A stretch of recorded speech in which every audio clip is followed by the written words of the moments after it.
안녕하세요. 이번 시간에는 저희 투자활동, 재무활동, 현금흐름 중에서 재무활동 쪽으로 가서 한번 보도록 하겠습니다.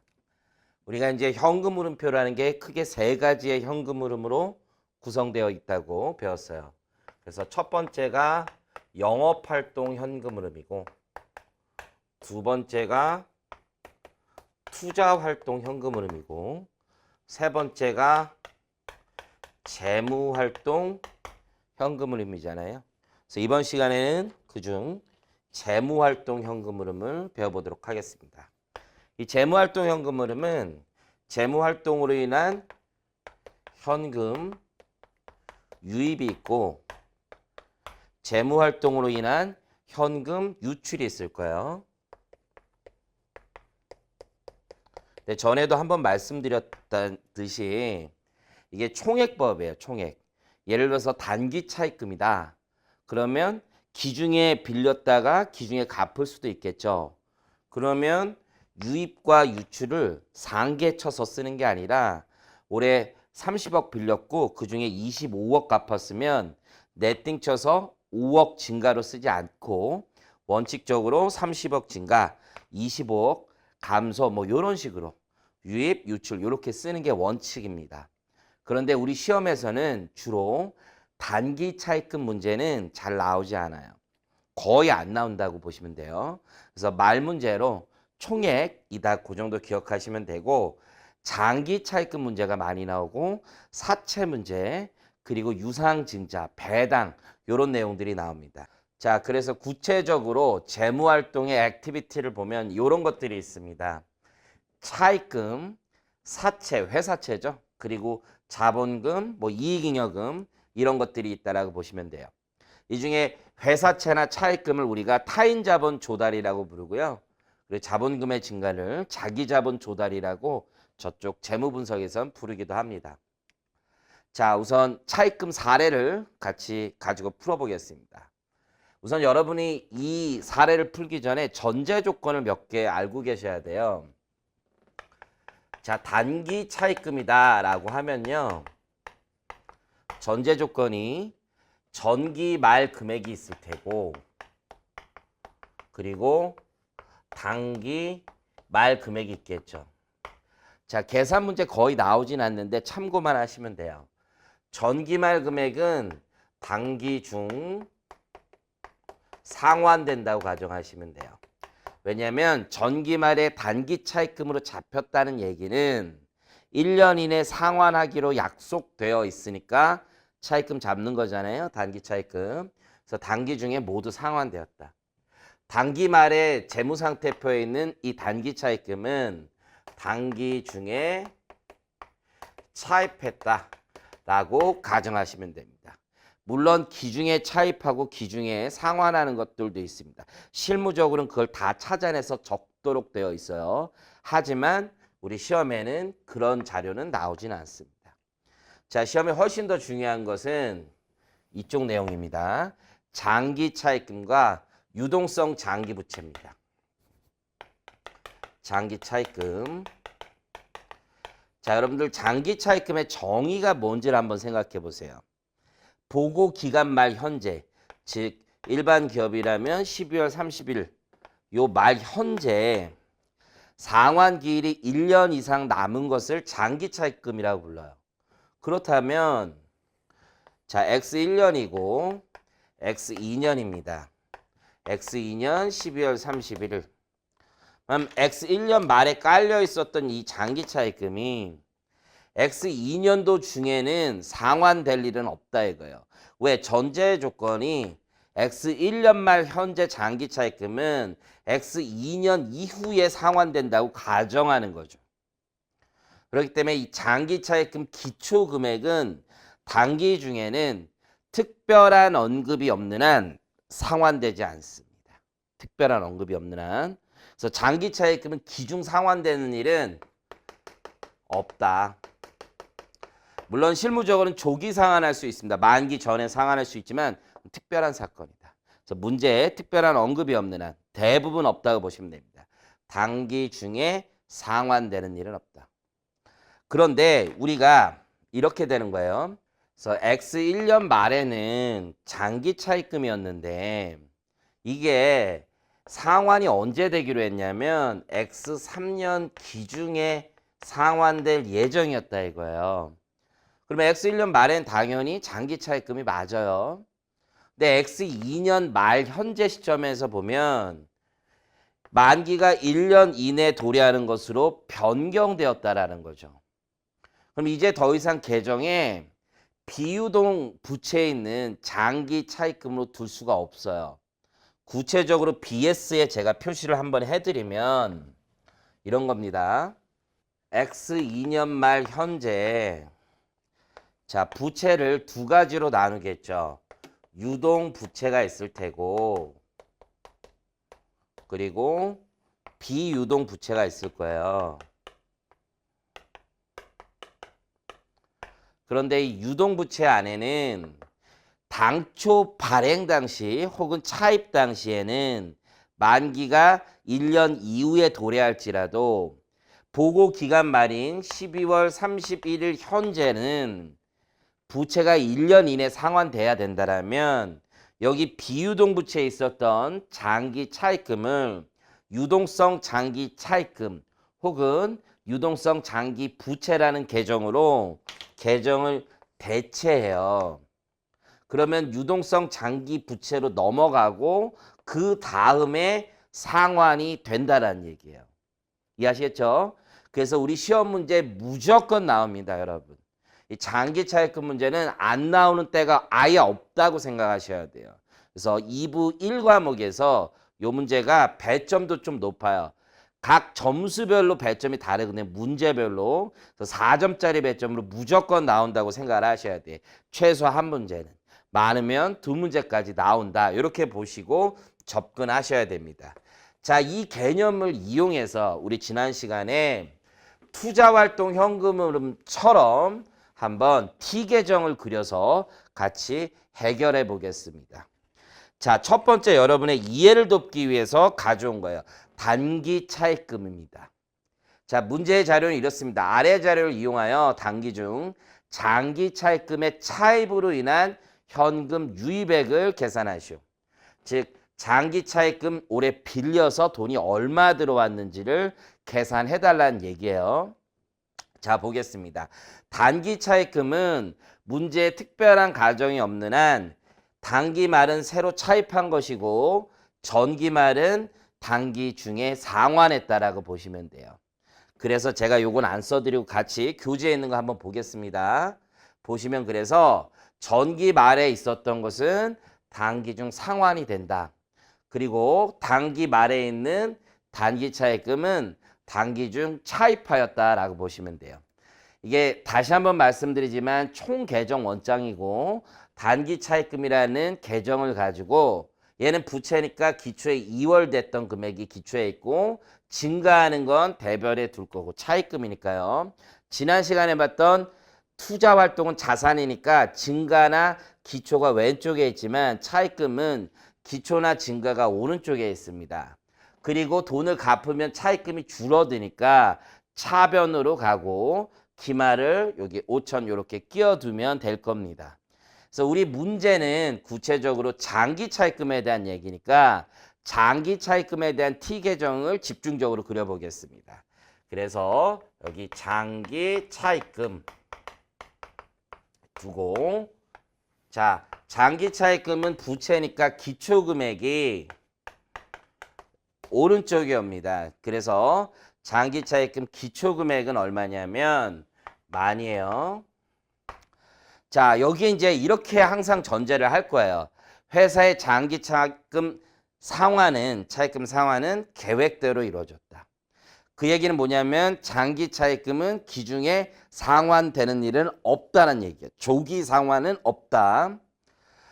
그리고 단기 말 단기 차입금 단기 중에 차입한 거다. 명확하게 주어졌고요. 자, 그러면 내용을 보겠습니다. 지금 단기 말이 얼마냐면 장기 차입금이 기말이 15,000입니다. 그리고 문제에선 새로 차입한 금액을 물어본 거죠. 여기 차입했어요. 이 차입한 금액이 얼마냐 요걸 물어본 거예요. 그런데 유동성 대체되는 게 있다 이거예요. 유동성 대체. 즉 장기 차입금이 상환되면 차입금이 줄어들 텐데 상환은 없고 유동성 장기 차입금으로 대체되는 겁니다. 구체적으로 말씀드리면 전기 말에 유동성 장기 차입금은 단기 중에 상환될 것이고 단기 말의 유동성 차입금은 단기 중에 장기 차입금이 대체된 금액이라는 거예요. 요게 요 문제를 푸는데 가장 중요한 테크닉입니다.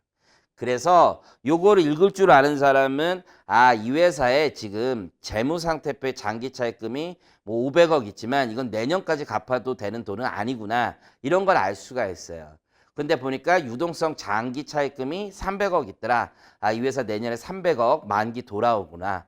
만약에 롤링, 리파이낸싱이 안 된다면 이 300억을 어떻게 갚을 수 있을 것인가 이런 걸 예측해 봐야 되겠죠.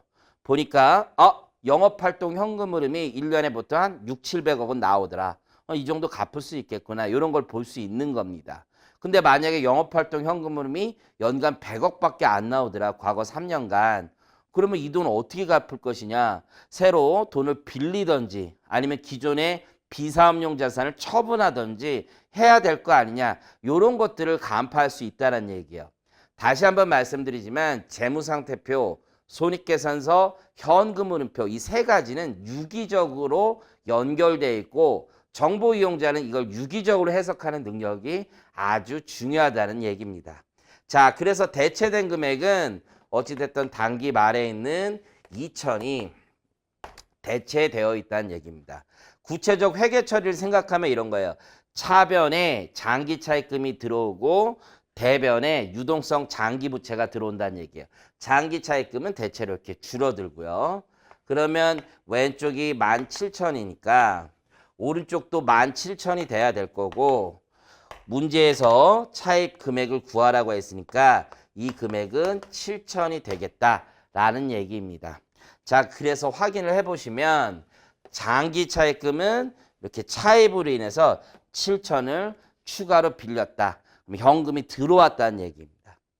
자, 그리고 유동성 장기 부채는 어떻게 되느냐? 장기 차입금은 기초에 썼던 건 단기 다 상환되는 것이고 대체되는 것이 있고 요게 기말에 넘어왔다는 얘기입니다.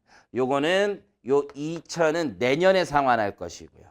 자, 그러면 구체적으로 저희 어떻게 재무활동에 표시되는지 한번 볼게요. 자, 단기 차입금과 장기 차입금 유동성 장기 부채 요걸 나눠서 보면 자, 현금이 유입되는 건 첫 번째 단기 차입금을 빌린 거죠. 단기 차입금에 차입이 돈이 들어오는 거고 반대로 이쪽에서는 단기 차입금을 상환해서 돈이 나가는 거죠. 요 이름은 회계 기준에 있는 게 아니라 적절하게 재무제표 이용자가 확인할 수 있게끔만 쓰면 돼요. 자, 두 번째 우리가 아까 계산했던 장기 차입금을 차입해도 돈이 들어오는 거고 이쪽에서 유출은 장기 차입금은 중도 상환하지 않는 이상 단기 현금 흐름표에 유출이 나타나지 않아요. 유출은 유동성 장기 차입금이라고 써도 좋고 부채라고 써도 좋아요. 차입금을 상환해서 있는 거죠. 자, 숫자를 한번 써볼게요. 자, 우리 아까 단기 차입금을 차입했던 것은 저기 5천이었죠. 그래서 5천이 현금이 유입이 있고 단기 차입금을 상환하는 것은 2천이 돈이 나간 거죠. 장기 차입금을 차입한 것은 7천이 돈이 들어온 거고 유동성 장기 부채를 상환한 금액이 있단 말이에요. 그래서 유동성 장기 부채를 상환한 금액은 저기 장기 차입금이라고 되어 있죠. 요 금액은 1,000이 상환됐다. 이렇게 생각하시면 돼요. 그래서 재무활동과 관련해서 현금 유입은 12,000이고 현금 유출은 3,000이 되더라. 이렇게 표시가 최종적으로 될 겁니다. 자, 그래서 여러분 여기 교재에 있는 내용을 한번 스스로 읽어보시면 제가 설명드린 내용이 다 있습니다. 이쪽 차입금 쪽에서 어려운 부분은 딱 하나예요. 장기 차입금의 상환 구조를 좀 정확하게 아시는 게 중요하다는 거예요. 중간에 유동성 장기 부채로 대체되는 것이 상환된다. 이 점을 명확하게 알아주셨으면 좋겠습니다. 자, 두 번째 사례인데요. 자, 요 문제가 더 어렵습니다. 자, 외화 환산과 관련된 혹은 외환 거래와 관련된 내용이 한꺼번에 있는 내용입니다. 이게 시험에 더 많이 나온다고 보시면 돼요. 자, 그러면 이제 무슨 문제가 생겼냐? 다음 자료를 이용하여 다음 단기 중 장기 차입금의 차입으로 인한 현금 유입액과 유동성 장기 차입금 상환액까지 한번 계산해 보래요. 그래서 단기 말 금액, 전기 말 금액이 있습니다. 선생님 엄청 쉽네요. 이제 유동성 장기 차입금 단기 말은 대체된 거고 전기 말 금액이 상환되는 거 아니겠습니까? 그러면 상환 금액은 바로 구할 수 있네요. 1000이네요. 자, 애석하게도 그렇지 않아요. 자, 왜 그런지 한번 볼게요. 회사의 장기 차입금 등 차입금의 상환은 계획대로 이루어졌습니다. 그리고 차입금 상환 시 상환 시 뭐가 발생했어요? 외환 차손이라는 것이 발생한 겁니다.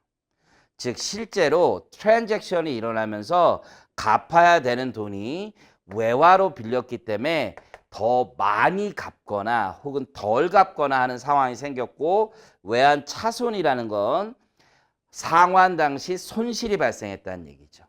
즉 1달러에 1000원에 빌렸는데 갚을 당시는 1200원쯤 됐다는 얘기입니다. 그러면 200원 손실이 발생하면서 더 많이 갚은 게 되겠죠. 자, 기말 장기 차입금과 관련하여 이번엔 자, 계정을 구분하셔야 됩니다. 외환 차손, 외화 환산 손실입니다. 차손은 트랜잭션이고 거래고 환산이라는 건 기말에 다시 새로운 환율, 차입 당시의 환율이 아니라 보고 기간 말 현재의 환율을 적용해서 재평가했다라고 보시면 되죠. 물론 통화는 외화 등은 평가라는 말을 회계학에선 쓰지 않습니다. 환산이라고만 쓰는데 개념적으로는 비슷하다. 그래서 환산 손실이 또 300이 생겼다는 얘기입니다. 자, 환산 손실과 관련해서 회계처리를 해본다면 어떻게 됩니까? 차변에 환산 손실이 발생하는 거죠.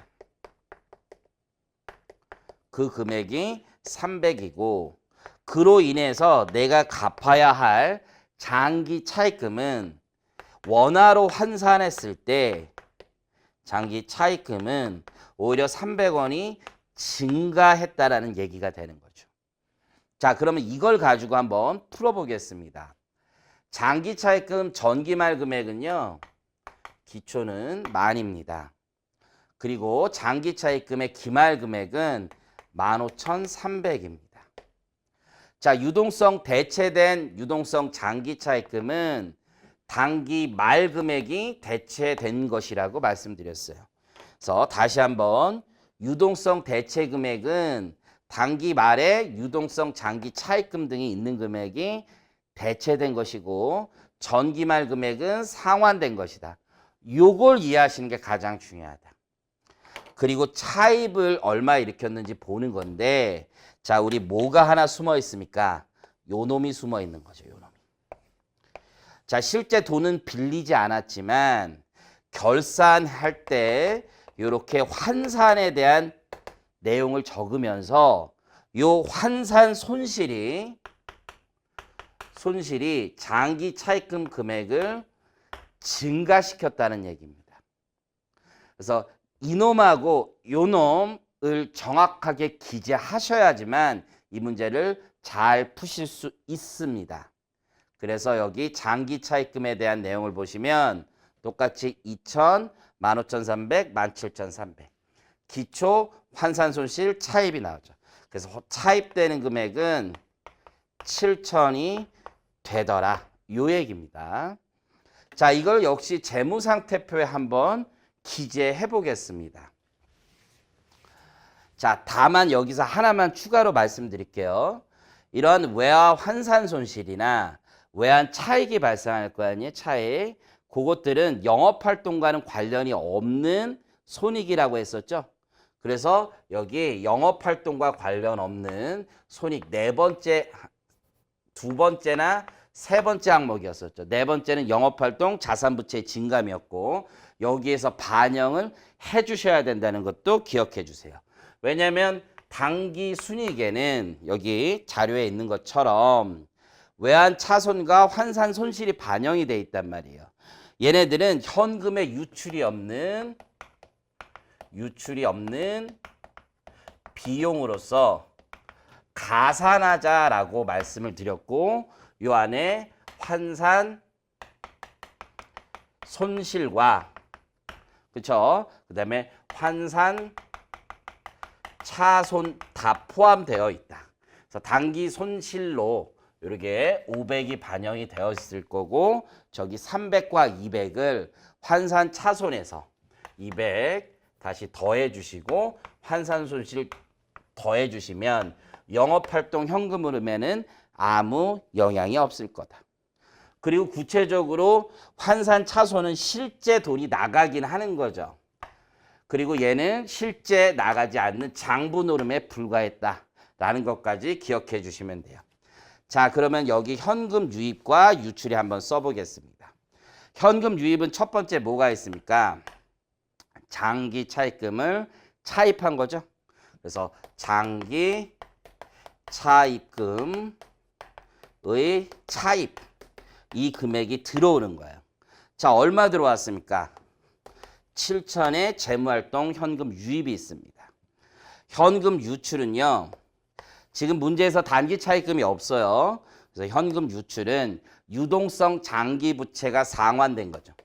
유동성 장기 부채든 차입금이든 상관없습니다. 차입금이 상환된 거예요.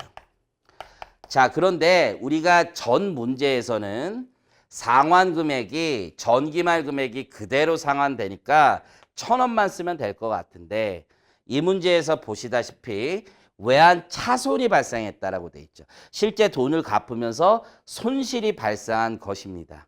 이해하시겠죠? 그렇다면 이 손실도 반영을 하셔야 된다는 얘기야. 그래서 여기 상환 금액은 1,000원이 아니라 1,200원을 적어 주셔야 돼요. 왜 그렇습니까? 실제 돈을 갚을 때를 생각해 보면 이렇게 되는 거죠. 분계를 끊어 본다면 결산이 아니라 상환 시점에 회계처를 해본다면 자, 유동성 장기 부채 차입금이 여기 유동성 장기 차입금이 전년도 말 결산에 얼마로 기재되어 있었어요? 1,000이란 말이에요. 1,000. 그런데 현금을 1,000 그대로 갚는 게 아니라 현금을 갚을 때 보니까 환산 손실, 환산 차손 요게 발생했단 말이에요. 환산이란 표현보다는 외환 그대로 차손이 발생한 겁니다. 그래서 외환 차손 200이 발생했더라. 그러면 갚는 돈은 얼마가 된다는 얘기예요? 1,200이 이렇게 된다는 얘기입니다. 그래서 1,200 이렇게 쓰시면 된다. 이해하실 거라 믿습니다. 그래서 관련된 내용을 보시면 차입금에 대한 회계 처리가 이렇게 제시가 되어 있습니다. 환산과 외환 차손 좀 용어가 혼재되어 있습니다. 그래서 환산 차손 이렇게 불러도 되고요. 외환 차손 이렇게 불러도 되는데 조금 더 일반적인 건 외환 차손입니다. 외화 환산 이익은 장부 노름에 불과하다.